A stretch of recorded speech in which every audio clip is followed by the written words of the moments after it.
Hi friends, ಎಲ್ಲರೂ ಹೇಗಿದ್ದೀರಾ? U S ಅಲ್ಲಿ ನನ್ನ ತುಂಬ ಕ್ಲೋಸ್ ನೇಬರ್ ಇದ್ದಾರೆ. ನೇಬರ್ ಅಂತ ಹೇಳೋಕ್ಕಾಗಲ್ಲ, ಒಂದು ಫ್ಯಾಮಿಲಿ ಮೆಂಬರೇ. ಅವ್ರ ಹೆಸರು ನವ್ಯ ಅಂತ. ಎಷ್ಟೊಂದು ವೀಡಿಯೋಸಲ್ಲಿ ಹೇಳಿರ್ತೀನಿ ಅವ್ರ ಬಗ್ಗೆ ನಿಮಗೆ.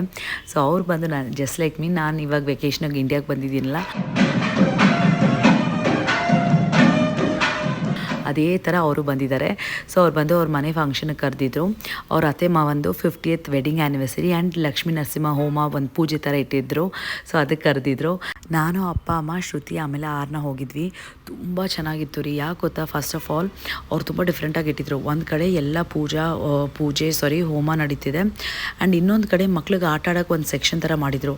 So all the kids were playing there and all the elders were sitting and actually watching the entire Lakshmi Narasimha ಹೋಮ ಥರ ನೋಡ್ತಿದ್ರು. ಸೊ ನಂಗೆ ಅಂದ್ಕೊಂಡೆ, ಓಕೆ, ನೆಕ್ಸ್ಟ್ ಟೈಮ್ ಏನಾದರೂ ಮನೆ ಫಂಕ್ಷನ್ ಬಂದರೆ ಮಕ್ಕಳಿಗೆ ಆಟ ಆಡೋ ಥರ ಒಂದು ಚಿಕ್ಕ ಸೆಕ್ಷನ್ ಇಟ್ಬಿಡಬೇಕು. ಆವಾಗ others can watch without any disturbance ಅಂತ. ತುಂಬ ಚೆನ್ನಾಗಿತ್ತು. ನಮ್ಮ ಅತ್ತೆಯವರು ತುಂಬ ಕ್ಲೋಸ್ ಫ್ರೆಂಡ್ ಇದ್ದಾರೆ, ವಸಂತಿ ಅಂತ. She is a professional baker. Aunties cake ಬಂದು ಸಕ್ಕದಾಗಿರುತ್ತೆ ರೀ. ನಾನು ಬೇಕು ಅಂತಲೇ ಹೇಳ್ತಿಲ್ಲ. ಯು ಎಸ್ ಅಲ್ಲಿ ಎಷ್ಟೊಂದು ಕೇಕ್ಸ್ನ ಟ್ರೈ ಮಾಡಿದ್ದೀನಿ, ಇಲ್ಲೂ ಎಷ್ಟೊಂದು ಕೇಕ್ಸ್ ಟ್ರೈ ಮಾಡಿದ್ದೀನಿ. Literally no one can beat her cake. ಅಷ್ಟು ಸ್ಪಂಜಿಯಾಗಿ, ಅಷ್ಟು ಜ್ಯೂಸಿಯಾಗಿರುತ್ತೆ ಗೊತ್ತಾ. ನೀವು ಬನಶಂಕರಿ ಏರಿಯಾದಲ್ಲಿದ್ದರೆ ಖಂಡಿತ give it a try. I will write her contact number and details in the description. ಓಕೆನಾ? ನಾಳೆ ನೋಡ್ತೀನಿ. Until then, bye from Preethi.